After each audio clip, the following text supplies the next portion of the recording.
Hey guys, this is Alexander John, and I'm very excited to bring you Eric Gilboard. I was actually on Weebly.com, and it's just a free website hosting site that you can go to set up websites and stuff, or you could pay for it. And I actually saw his blog as being featured as the blog of the day, or the website of the day. And so I decided to check him out, and I was blown away by his videos and by his simple approach to marketing. And I absolutely had to give him an interview for you guys. So here he is, Eric Gilboard, and I say we just jump right into it. Sounds like a plan to me. Great. All right. Let's start with what do you do? What do I do? Yep. I'm a speaker and a coach and an author, and basically I take the mystery out of marketing. I make complex marketing ideas simple so that anyone can understand it, and any small, medium-sized business owner, operator, or anyone with a responsibility for marketing can apply marketing to their business and help it grow. It's really not complicated. It doesn't have to be complicated, but a lot of people in our business tend to try and make it mysterious and try and make it so that it's difficult for the average person. But my mission is to make it simple. Correct. Why marketing? Why marketing? Because I'm a creative individual, and I'm very visual. I'm a very strong writer, and many, many, many years ago, when I was very young, there was a television show called Bewitched, and Darren, who was the husband on the show, was in advertising, and that was the first time I'd ever seen anything that had anything to do with advertising or marketing, and I decided at that point that that's what I wanted to do. So I took advertising in college, and got involved with a top 5 agency in Canada, and the rest is history. Wow. Now, you usually focus on small businesses and medium-sized businesses, right? Why small or medium-sized businesses? Well, the first half of my career was with large national and international clients, very well known, and working in large agencies in Canada. And I had clients in the United States as well, again, very large companies. But in '93, I started doing some work for AT&T, actually, and we were introducing a 2-line phone system to the small business market. And at that point, I was at a place in my life where I wanted to start my own business. So I started a company called Soho Marketing, and that was in '94. And before a lot of people got on the bandwagon about small, medium-sized business, and I guess the real reason for it is that in Canada, there's about 3 million small and medium-sized businesses. In the United States, there's about 10 times that. And basically, 95% of the businesses in either country are small and medium-sized business. So it's a volume issue, and there were a lot of people that needed help that didn't know what to do. Yeah. Regular ad agencies weren't, bothering with small or medium-sized business, and it just seemed to me that it was going to be, as it's turned out, it was going to be a very, very, very large opportunity. So I started making a name for myself as a marketing expert and somebody known, at least in Canada, within the small medium-sized business community. Writing articles and publishing a book and things like that. So what would you say?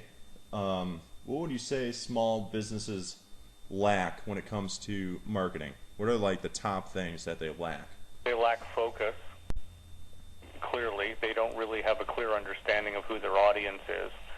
So that's the sort of the big core problem that they have. They lack skills in particular, different types of marketing. And the last thing that they lack is the ability to find good quality suppliers. Because, in my opinion, somewhere between 95 and 98% of the people out there that claim to be marketing suppliers, they claim to be marketing coaches, they claim to be able to help you with marketing, they have no idea what they're talking about. They're not marketing people. They tend to be, a guy or a woman who was a sales rep for, 20 years and thinks that they can help somebody with their marketing, or somebody who owned a couple of businesses, somebody who at some point in time had something to do with creating a brochure for some company. But there's just a huge amount of pretenders. So what you have are people who have need for marketing services, and in some cases they're trying to get those needs satisfied by people who have zero qualifications to do it. Now, what's like the first thing you tell small businesses and ask them before you coach them, or like when you coach them about marketing? I tell them that the essence of marketing is very simple. It's saying the right thing to the right person at the right time. It's not more complicated than that. Figuring out those things are a little more complicated, and figuring out which tools to use, this is where you need some experience and you need some help from people that know what they're doing. But it's your job to figure out, who is my audience, and what is it exactly that I want to say to them, and when is the best time to say it to them. Yeah, I like how you put it. I like how you just simplify it.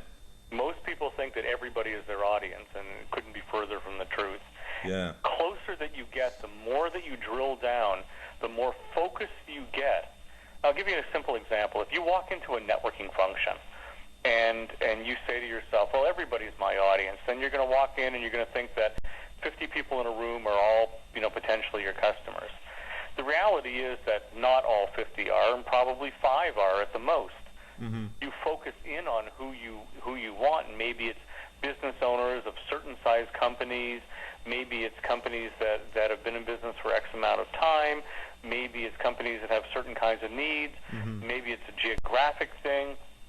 Lots of different ways to select which is, what to focus on. But the closer that you are to being focused on exactly who it is that you want, the better use you'll make of your time when you walk into that room, because I know exactly who I target, and I know that I have kind of a built-in radar, and I will find those people. It's kind of like when you decide to buy a certain kind of car, then that's all you see on the road for the next little while. Yeah. It's the same thing, that if you're clearly focused on who it is that you want to talk to, you will find those people. And you will also be able to tell other people much more clearly who you want to talk to, and they can find it a lot easier to help you find those people.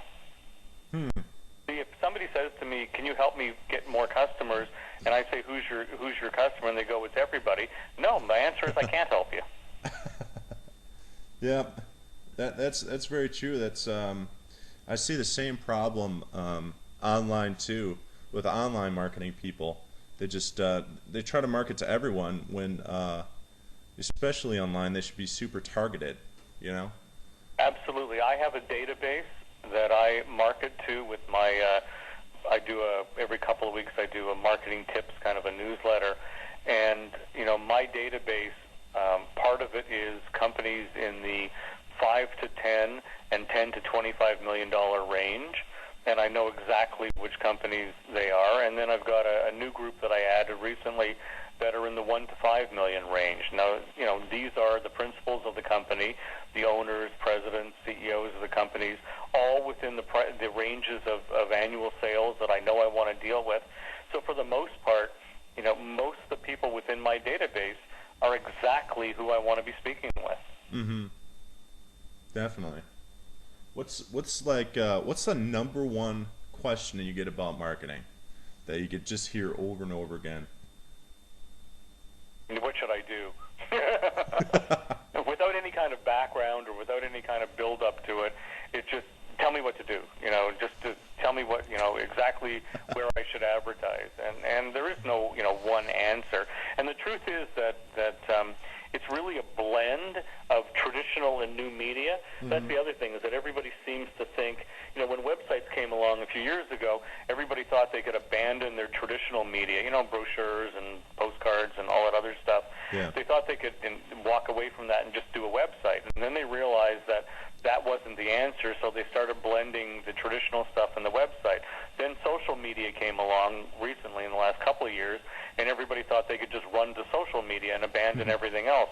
Yeah. The truth is it's not. It's a mix of a whole bunch of different things that will help you communicate to your audience. So there's no one quick